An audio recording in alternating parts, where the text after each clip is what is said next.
Good morning, girls. Today we will do next adjustment of retirement of partner. बेटा हम chapter कर रहे हैं रिटायरमेंट ऑफ पार्टनर. उसमें हम टॉपिक कर रहे हैं एडजस्टमेंट ऑफ कैपिटल्स. उसमें हम दो एडजस्टमेंट्स मैंने आपको कल के लेक्चर में बताई थी. When capital of firm is given and when capital of firm is not given. As you know, I have told already to you that there are 4 adjustments of retirement of partner.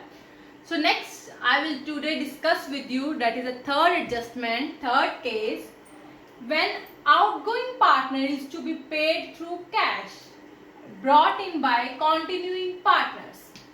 कहते जो partner outgoing means जो partner जा रहा है उसको payment सारी की सारी कर दो.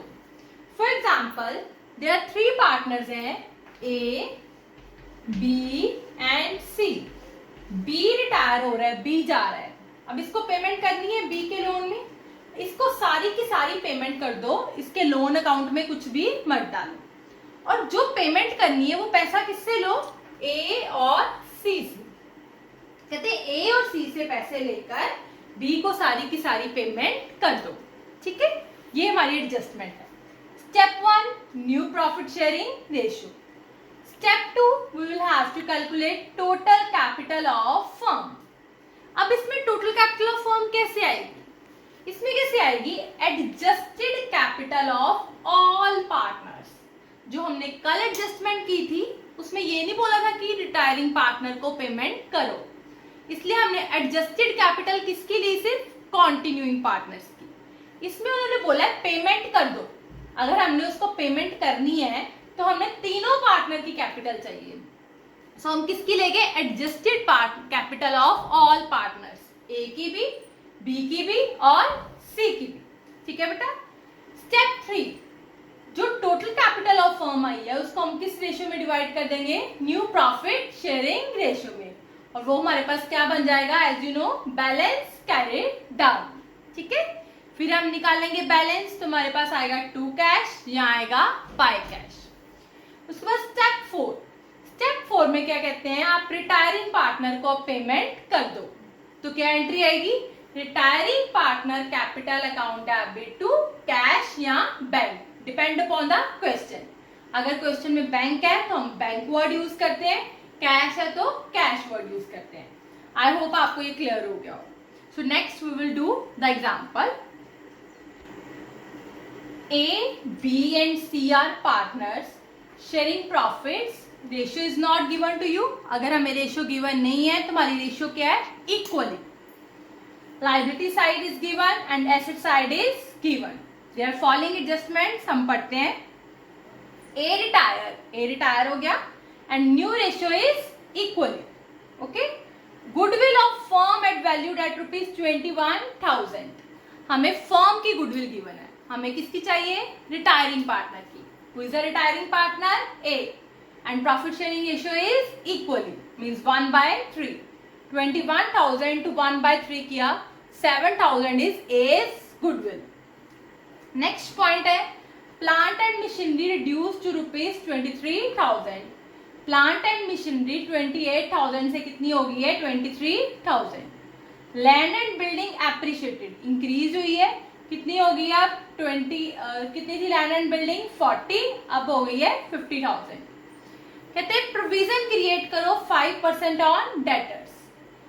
5% ऑन डेटर्स के अगर जब हम प्रोविजन क्रिएट करते हैं तो हमारी रीवैल्यूएशन अकाउंट की डेबिट साइड. अगर हम क्रेडिटर के ऊपर प्रोविजन क्रिएट करते हैं तो रीवैल्यूएशन अकाउंट की क्रेडिट साइड. ओके, यहां तक तो आपको हो जाएगा. Next last line, the entire sum payable to A. कहते हैं जितना ए का अमाउंट बनता है रिटायरिंग पार्टनर का उसको सबको पे कर दो. Is to be brought by B and C. और लो किससे पैसे? बी से और सी से. दिस इज अवर एडजस्टमेंट जो मैं आपको करवाऊंगी. Look at the solution now. First of all we will prepare revaluation account. ये आपको आता है. इसमें हमने क्या किया? प्लांट एंड मशीनरी की वैल्यू रिड्यूस हुई थी, 28 से 23 हो गई थी, तो मैंने डाल दिया 2 plant and machinery 5,000. Land and building की एप्रिशिएट हुई थी, 40 से 50 हुई थी, तो by land and building 10,000. Next there are 2 provisions, एक डेटर पे थी एक क्रेडिटर पे थी. डेटर की प्रोविजन क्रिएट हुई है तो डेबिट साइड पे, that is 1200, 5% on debtors. Creditor की प्रोविजन जो क्रिएट हुई है 700, ये क्रेडिट साइड पे। सो हमने बैलेंस किया, हमारे पास क्या आ गया 4500, which is divided among all the partners in the old profit sharing ratio, that is equally. Okay, so next we will prepare partners capital account. जैसे कि मैंने आपको बताया हुआ है कि पार्टनर्स कैपिटल अकाउंट में सबसे पहले हम क्या डालते हैं, बैलेंस, फिर रिवैल्यूएशन का प्रॉफिट लॉस, फिर हम लायबिलिटी साइड देखते हैं, फिर हम एसेट साइड देखते हैं, फिर हम अपनी एडजस्टमेंट्स देखते हैं। इसी के अकॉर्डिंग ही चला करो। सबसे पहले बैलेंस कितना गिवन है, 40 40 30, ये आ गया by balance draw down 40 40 and 30। Next क्या देखना है, रिवैल्यूएशन, प्रॉफिट हुआ है by revaluation account, done. Next हमने देखनी है अपनी लायबिलिटी साइड, कोई जर्नल रिजर्व, कोई प्रॉफिट एंड लॉस तो नहीं गिवन, नहीं गिवन, छोड़ दो। एसेट साइड पे देखो कुछ गिवन तो नहीं है, यस इसमें गिवन है, दैट इज अ गुडविल, कितनी है 15,000। एसेट साइड पे है तो कहाँ आती है, डेबिट साइड पे, तो हमारी एंट्री क्या आ जाएगी गुडविल की, A's capital account debit, B's capital account debit, C's capital account debit to goodwill. 15,000 को मैंने तीनों पार्टनर्स में ओल्ड रेशियो में डिवाइड कर दिया, तो मेरा यहाँ गया टू गुडविल 5,000 5,000 एंड 5,000, ये हो गया। Next come to the adjustment. Adjustments में मेरी एक ये है गुडविल वाली, गुडविल की एंट्री क्या होती है, कंटिन्यूइंग टू आउटगोइंग। हुआ था continuing partners B and C. So मैंने गेनिंग रेशियो निकाल ली, मेरी गेनिंग रेशियो भी आई थी इक्वली, इसको मैंने आप निकाल कर देखना, मैंने निकाली हुई है, सो मैंने यहाँ कर दिया। कंटिन्यूइंग पार्टनर है B's capital, C's capital to as capital. कितनी थी गुडविल हमारी, मैंने निकाली थी, दैट इज 7,000, इसको मैंने इक्वली डिवाइड कर दिया 3,500 3,500। B C to A, to as capital amount B में और सी में, by B and C amount A में, हो गया। यहां तक तो हमारा हो गया, ये इजी था।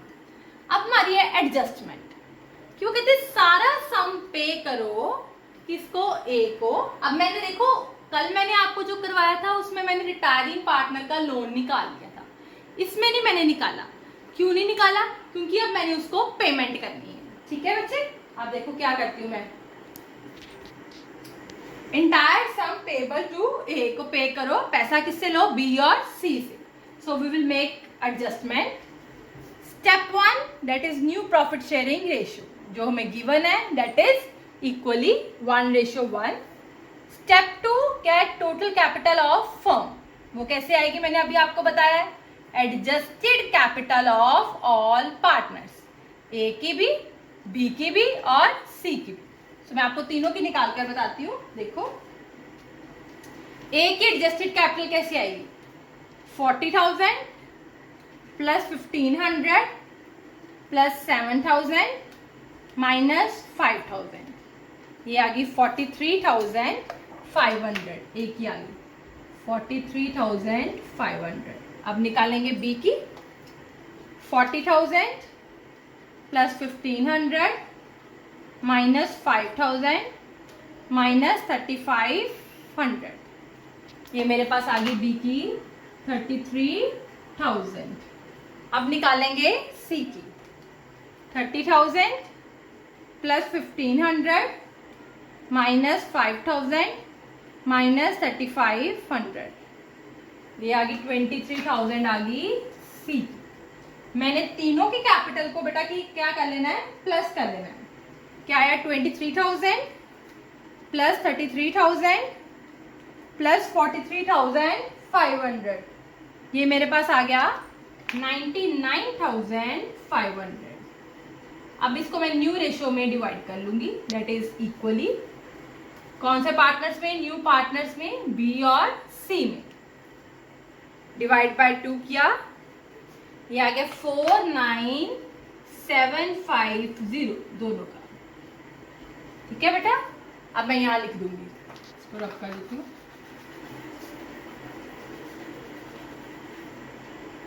एक लाइन छोड़ दी मैंने, 2 लाइनें छोड़ देनी है क्योंकि अब बी का भी लिखना है। ठीक है, to balance carry down. B का कितना आया 49750, सी का आया 49750। ठीक है बच्चे, अब हम क्या निकालेंगे, इनका बैलेंस। किसका निकालेंगे, बी का और सी का। निकालें बी का, देखो पहले 40,000 प्लस 1500 माइनस 5000 माइनस 3500 माइनस 49750। ये देखो मेरे पास माइनस में आया 16750, मतलब इस साइड में। अब सम में देखो क्या है, कैश है कि बैंक है, कैश एट बैंक है, तो मैं यहां लिखूंगी बाय बैंक अकाउंट। कितना आया मेरा बी का 16750। ऐसे मैं सी का निकालती हूँ 30,000 प्लस 1500 माइनस 5000 माइनस 3500 माइनस 49750, यह है 26750। मैंने यहां लिख दिया। ठीक है बच्चे, आप ए का भी ऐसे ही निकाल सकते हो। निकालो ए का, देखो क्या आएगा 40,000 प्लस 1500 प्लस 7,000 माइनस 5,000 43,500। आप यहां पे लिख दो टू बैंक अकाउंट। ए को पेमेंट होगी ना, कितना आया 43,500, ये आपके पास आ गया। ठीक है बच्चे, अब हम अपनी तीनों की जर्नल एंट्री लिख देंगे। अब हमने ए का लोन, इसमें बेटा हमारा आ गया टू बैंक अकाउंट 43,500। अब ये अगर ना होती एडजस्टमेंट, तो मैंने यहाँ क्या लिखना था, टू एज लोन अकाउंट। अब एडजस्टमेंट आया तो मैंने क्या लिख दिया, to bank account. Okay, clear है बेटा। इसके बाद हमने अपनी 3 जर्नल एंट्रीज लिखनी है बैंक वाली। ठीक है, वो मैं करती हूँ। मैं ये रब करने लगी हूँ एंट्रीज, बस मेरे पास स्पेस नहीं है, सो आप ये कर लेना अपनी वर्किंग नोट पे। मैं एंट्रीज लिख देती हूँ। बैंक वाली एंट्रीज अब हमने यहाँ पे लिख दी थी। मैं 3 एंट्रीज आई है। एक है bank account debit to B's capital account to C's capital account. B से कितना लिया 16750 और सी से 26750। दोनों को प्लस कर लेती हूँ। 16750 प्लस 2675, 16750 प्लस 26750, ये आया मेरे पास 43,500। देखो आप क्लियर हो जाएगी एडजस्टमेंट। इसमें क्या आया, बीज कैपिटल टू बैंक 43,500। देखो अब लगी एडजस्टमेंट पता। देखो अब बी को मैंने कितनी पेमेंट करनी थी, बी का बैलेंस निकाला था, ए को मैंने कितनी पेमेंट करनी थी 43,500, जिसमें से मैंने बी से कितना लिया 16750 और सी से कितना लिया 26750। दोनों से पैसे लिए और ए को पेमेंट कर दी, रिटायरिंग पार्टनर टू बैंक। ये हो गया। ठीक है बेटा, next come to the balance sheet. Balance sheet में सबसे पहले लाइबिलिटी साइड पे हमें गिवन है क्रेडिटर्स, उसमें से प्रोविजन उसकी 700 माइनस डेटर की प्रोविजन डेटर्स में से, क्रेडिटर की प्रोविजन क्रेडिटर में से। नेक्स्ट हमने लिखना है कैपिटल अकाउंट। ये हमने अब किसका लिखना है, बी का और सी का। एज लोन नहीं लिखना क्योंकि ए को पेमेंट हो गई है। ठीक है, नेक्स्ट आओ asset side. Land and building appreciate होकर 50,000 हो गई, वो लिख दी। प्लांट 23,000 हो गया, वो लिख दिया। Motor car no change 27,000। Debtors में से प्रोविजन माइनस करके लिख दिया। अब हमने लिखना है कैश एट बैंक। वो कैसे लिखना, मैंने आपको बताया ना, हमेशा अपनी बैंक वाली एंट्रीज चूज किया करो। कितना बैंक गिवन है मुझे बैलेंस शीट में 1000 plus debit bank. Debit bank कितना है 43,500 माइनस क्रेडिट बैंक कितना है 43,500।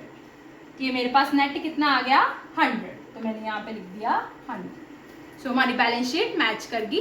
So that's all with today's adjustment. अगर कोई प्रॉब्लम हो तो आप मेरे से पूछ लेना। Thank you.